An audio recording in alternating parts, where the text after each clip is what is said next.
Assalamualaikum warahmatullahi wabarakatuh. Puja dan puji syukur marilah kita panjatkan kepada Allah Subhanahu wa taala atas nikmat iman, Islam serta nikmat sehat, sehingga saya bisa menyampaikan pidato ini dalam keadaan sehat walafiat. Salawat dan salam tidak lupa kita hanturkan kepada junjungan Nabi besar Muhammad SAW yang menjadi suri tauladan untuk kita semua di muka bumi ini. Kepada yang terhormat Ibu Ummul Qura MPD sebagai dosen pengampu mata kuliah Bahasa Indonesia, dan teman-teman semua yang saya cintai. Sebelumnya izinkan saya untuk memperkenalkan diri. Nama saya Nabila Zaratu Mustafia dari Fakultas Keguruan dan Ilmu Pendidikan, jurusan Pendidikan Sekolah Dasar. Pada kesempatan kali ini, saya akan menyampaikan pidato tentang memajukan pendidikan yang berkualitas di Indonesia. Hadirin yang berbahagia, pendidikan itu adalah proses pengubahan sikap dan tata laku seseorang atau kelompok orang dalam usaha mendewasakan manusia melalui upaya pengajaran dan pelatihan. Dari pengertian pendidikan tersebut, bisa dikatakan bahwa pendidikan adalah salah satu hal terpenting dalam kehidupan seseorang. Karena pendidikan yang menuntun masa depan dan arah hidup seseorang.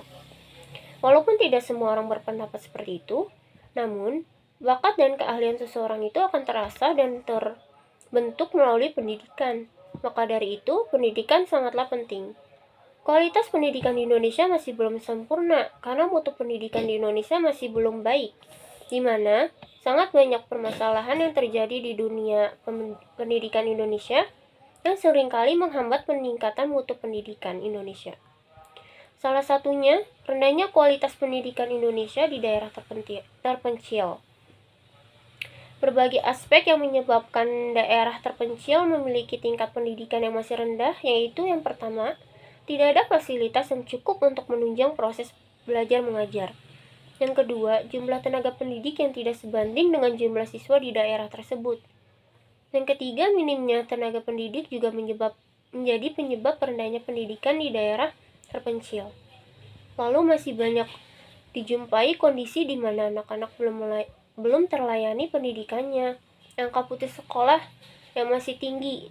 Keadaan tersebut menyebabkan tingkat kualitas pendidikan di daerah terpencil sangat tertinggal jika dibandingkan dengan kota-kota besar seperti kota-kota di Pulau Jawa. Sebagai contoh, daerah timur Indonesia seperti Papua yang memang seringkali masuk dalam daerah tertinggal, di Papua stimulasi wajib sekolah masih jarang terlihat, seperti keberadaan PAUD yang sangat jarang sekali keberadaannya, dan banyaknya sekolah hanya menggunakan tenda-tenda seadanya. Selain itu, ada di Nusa Tenggara Barat juga mengalami permasalahan dalam dunia pendidikan. Terdapat 417.991 warga mengalami buta aksara. Bantuan BOS yang dilakukan pemerintah, banyak sekolah-sekolah yang sudah melakukan perbaikan. Pembangunan fisik sekolah-sekolah di wilayah perkotaan terus berkembang seiring dengan dikeluarkannya dana BOS tersebut. Perhatian pemerintah terhadap pendidikan melalui dana BOS tidak begitu dirasakan dampaknya oleh sekolah-sekolah di daerah terpencil, yang